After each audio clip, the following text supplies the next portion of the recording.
Hey there, I'm Mike Fitch, creator of Animal Flow, and I want to personally congratulate you on beginning your Animal Flow journey. And to get you started with your journey, I have a flow for you that's made up of 3 different movements. Now, this flow is excellent to start opening up the body and mobilizing the joints, especially if you've been spending long durations in a seated position. So I'm going to demonstrate the flow for you first, and then we'll start breaking down the movements. Okay.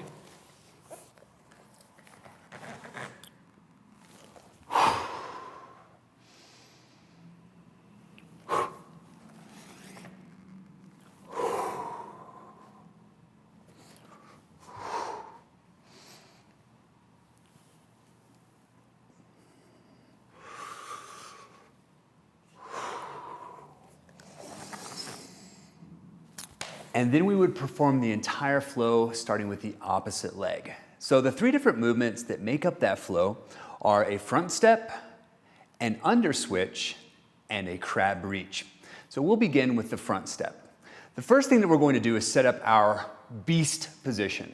So whenever we're setting up beast, go ahead and place the hands exactly shoulder width. So the hands are underneath of the shoulders. We can look underneath of our body and make sure that our knees and our feet are hip width. Then we're just going to act as if we are drawing a straight line from the belly button down to the floor. That's where we want the knees to intersect. So we can think knee will be just in front of the hip. From here, we can tuck the toes underneath. We'll lift the knees 1 inch from the floor. That's our beast. We want to set loaded beast, so we're just going to push the hips back, allowing the knees to flare open. Do a self-check. Make sure that your knees are still 1 inch from the ground. From here, let's slide or walk the hands forward, dropping the head between the arms, not through the arms, and not above the arms, but right between. From here, we'll shrug our shoulders up, finding the ears. We'll pull the knees out even further, and we're just gonna hold this for 5, 4, 3, 2, and 1. Go ahead and relax. Okay, so now that we have our loaded beast position, and by the way, I'm gonna ask you to mimic me. So if I'm facing in this direction, just go ahead and position yourself to where you're also facing in this direction. It'll be much easier for you to follow along with these movements. So from loaded beast, I'm going to perform that front step position. So go ahead and set your loaded beast position again. So we'll go from beast, we'll press back to loaded beast, walk the hands forward, and I'm going to move with my left foot first. So as I come out of this position, I pull the ground underneath of me, and I'm going to move my left foot and plant it just outside of my left hand. Now notice the back knee is close to the ground, but it's not touching. Do a self-check. Make sure that your left foot is outside of your left hand. And then from here, we'll just start to pull the chest up a little bit, eyes towards the horizon.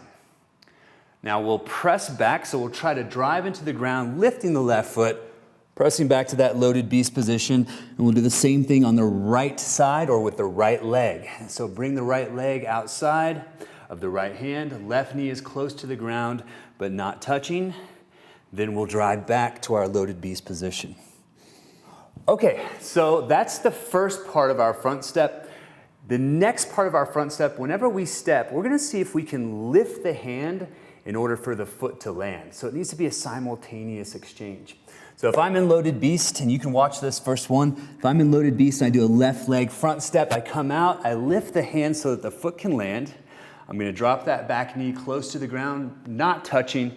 Palm is forward as I pull the elbow back along the side ribs. And again, proud chest, eyes towards the horizon. From here, I wanna challenge you to replace the foot and hand again simultaneously. So as I come down, I switch, and drive back to start. So I'm going to invite you to join me for that left leg front step. Let's do it together. So set loaded beast, left leg front step, move the hand so the foot can land, back knee is close to the ground but not touching, palm is forward, elbow is pulling back. Now let's do the exact same thing to get back to loaded beast. Move the foot so the hand can land, press back to loaded beast. Let's go right leg front step, same thing, move the hand so the foot can land, back knee is close but not touching.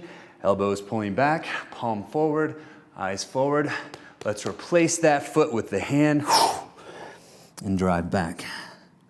Okay, so that's our front step. We're going to put that into our flow, but we still need to learn our other 2 movements. So we're going to learn a crab reach first. So whenever we set up for crab, let's have a seat. We'll bring our feet shoulder width because we're doing a crab reach. So we're gonna go shoulder width with our feet. We're gonna place our hands where the fingers are behind us. We're going to slide the hips all the way towards the heels, slide the hips all the way towards the hands, and then find the midpoint between the two. From here, we'll pull the shoulder blades back. We'll drive them down, which gets us about an inch off of the floor. Then from here, we'll tuck our chin, creating a bit of a double chin here. And then if I'm looking at the horizon, I'm gonna act as if I'm looking towards the rising sun. So as if the sun had just broken over the horizon, bringing my head back just slightly. So this is my crab reach position.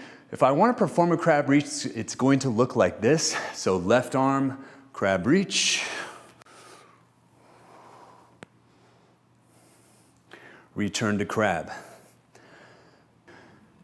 But before we can actually go into the reach position, we have to find the midway point, which we call 3-point bridge, which looks like this. So that's the midway position. So what I'm gonna have you do is follow me up to midway, which is 3-point bridge, looking through the hand. So go ahead and find that crab position. Knees and feet are shoulder width, hands are shoulder width, lift the hips, eyes towards the rising sun. Let's go left hand up, looking through the hand. Let's drive those hips up, allowing the base shoulder to rotate outwardly. Front of the hips are reaching up towards the sky. I'm looking through the hand to the sky. And then from here, I'm gonna go back down. Let's do that same thing with the right arm. So let's go right arm crab reach. Looking through the hand towards the rising sun, we drive the hips up. We allow the base arm to rotate outwardly. We're looking through the hand towards the sky and then come back down. Great job. So if you felt comfortable doing that 3-point bridge, and what I'm looking for when doing that is a full opening of the hip. So what I mean by that, if I went up and I still had any closure in the hip here, I wouldn't want to reach just yet. But if I were able to get a full opening, that's my green light to go into the reach. So what I'll do next is teach you the reaching portion. Whenever I go into the reach, I want to do what we call framing the head. So the arm's going to be at 90 degrees at the elbow. I'll be looking down towards the base arm, upper arm framing the head, and lastly, I'm going to reach with the fingertips towards the floor or towards the base hand. So one more time, and then I'm going to ask you to join me. Right arm crab reach, I go up to 3-point bridge.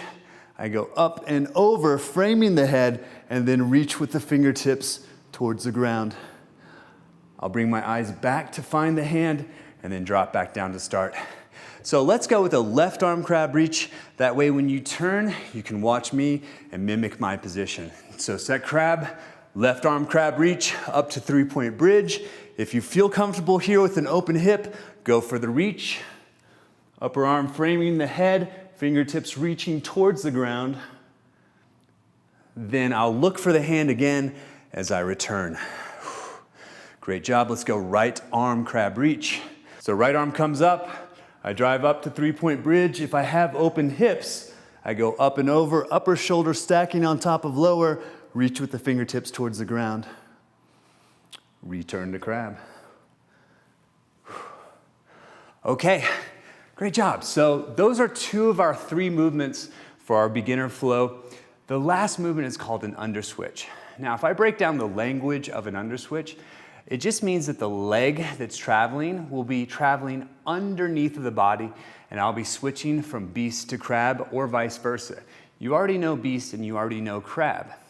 The difference in this crab, because we're performing an underswitch versus a crab reach, is we're just gonna make sure that our knees and our feet are hip width versus shoulder width. So it's just a small adjustment. So if I'm in a crab position with my feet and knees hip width, eyes towards the rising sun, and I call out a left leg underswitch, the very first thing I'm going to do is lift my left foot and right hand. So go ahead and do that. Now, we call this pushing on the gas, so just lift your right heel off of the ground. Great. Now come back down to start and relax. So now I'll begin to transition through that window that I had created. So whenever I lift the opposing hand and foot, I push on the gas. I'll then bring the traveling arm and leg in towards my center. That's going to allow me to rotate with even more efficiency. So as I begin to rotate, I want to finish in that perfect beast position that you guys had earlier. So that means I can see my base hand. I'm going to go shoulder width and hip width with my knees and feet. So whenever I'm in crab, if I were to perform a left leg under switch, I lift, I push on the gas, I streamline, I get through the window, and I land in that perfect beast position. So let's try that together. Go ahead and set crab. Knees and feet are hip width. Let's lift left foot, right hand. Pause, push on the gas. Bring the traveling arm and leg in towards the midline. Start to rotate and finish in that perfect beast position. Let's try the same thing on the opposite side. So set crab, lift right foot, left hand, pause. Push on the gas, streamline the rotation, finding that perfect beast position. Okay, so now we know all three movements. Let's put those together into our flow. So let's go all the way back to our loaded beast. So set beast, set loaded beast, pushing the hips back towards the heels, allowing the knees to flare. Walk or slide the hands forward. Let's go left leg front step. So lift the hands so the foot can land, back knee is close to the ground, not touching. Proud chest, eyes towards the horizon. Now remember, replace the hand and foot, pressing back. Now, let's walk our feet forward to beast. Let's perform a right leg under switch. So allowing the leg to travel underneath the body. Let's find our crab position. Nice shoulder width distance with our feet to go into our left arm crab reach.